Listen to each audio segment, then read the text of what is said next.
Mwanasiasa Babu Owino azungumza kwa mara ya kwanza, mwenye ushawishi mkubwa hapa Kenya. Asema kwamba kisa ambacho kilitokea kukamata kwake, alikuwa anatetea haki za kibinadamu. Msikiza. July 2023 at Jomo Kenyatta International Airport around 9 p.m.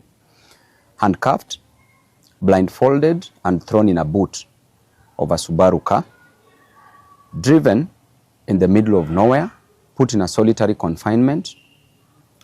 For 3 days, I went without food. No, I wasn't given food, no access to my family, no access to my lawyers, to my legal representation.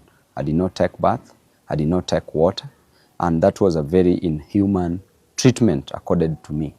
If a member of parliament can be treated in a very harsh way, what is happening to normal Kenyans? I want to take this opportunity to condemn such acts. The only mistake I made was to fight for Kenyans. And as a leader, an elected member of parliament, I'm a voice of the voiceless. I'm a messenger. You can kill the messenger, but you will never kill the message. You can harass the messenger, but you will never destroy the message that is delivered.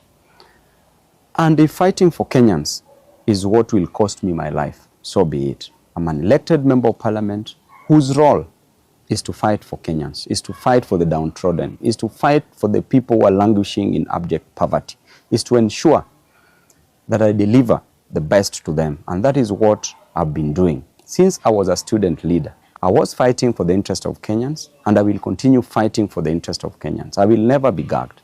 And in fact, what you're doing to me and what you're doing to other leaders will just catalyze this reaction. We will do it even better. We will ensure that we will never be intimidated, we will never be cowed. As you can see, there are very harsh conditions in this life. Life is unbearable. The cost of living must come down. The price of fuel must come down. The price of hunger must come down. The price of other commodities must come down. A good leader is one who ensures that his people do not suffer.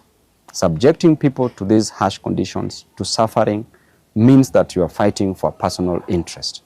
This government rode on the back of the hustlers, the same hustlers of whom they are destroying on a daily basis. They are killing them, unleashing policemen to kill them, to maim them, to cause injuries on them, and that is not fair at all.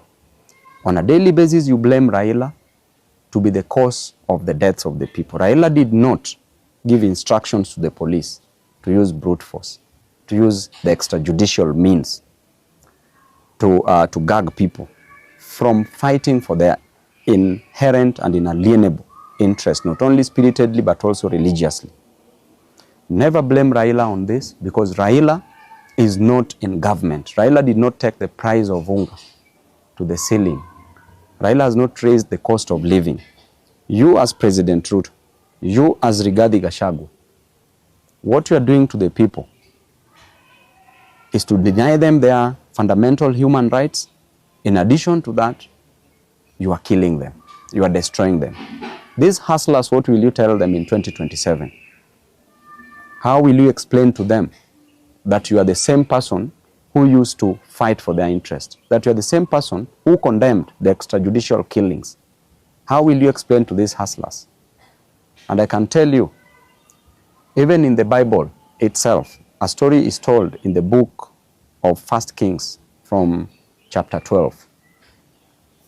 When King Solomon had passed on, because King Solomon passed on after increasing taxes, there was heavy burden on the people. And after he passed on, his son, Rehoboam, took over. People went to Rehoboam as the new king and requested that the burden be lifted from their shoulders, that the cost of living to go down. And I invite you as Ruto to read this book, because it will teach you a lot.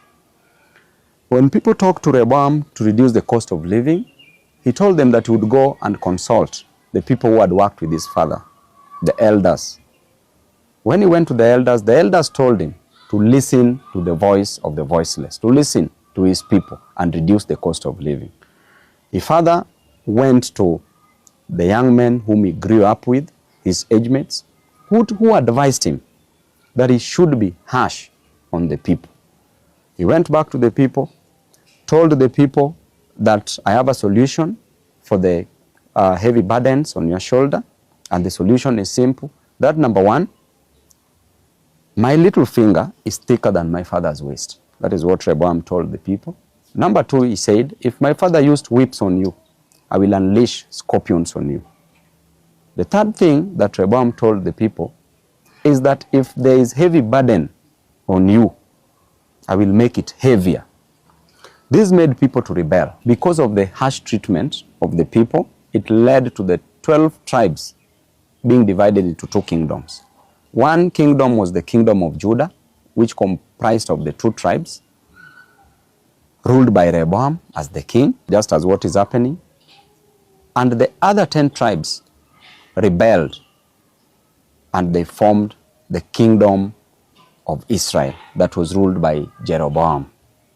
And I can assure you that if you impose heavy taxes on your people, you are meant to go down. You will go down. It doesn't matter who is the messenger. You can destroy the messengers, but the message is clear that you will go down. You may be advised by the fools around you, as we always know, and a leader is known by the people surrounding him. If you are surrounded by the 4 fools, you become the 5th fool. If you're surrounded by 4 wise men, you become the 5th wise man. Aha, makubwa haya. Lakini wazo lako kuu kuhusiana na kukamatwa kwa Babu Owino ni lipi? Ni haya tu tumekuandalia kwa sasa. Niite Jitabi Suleiman.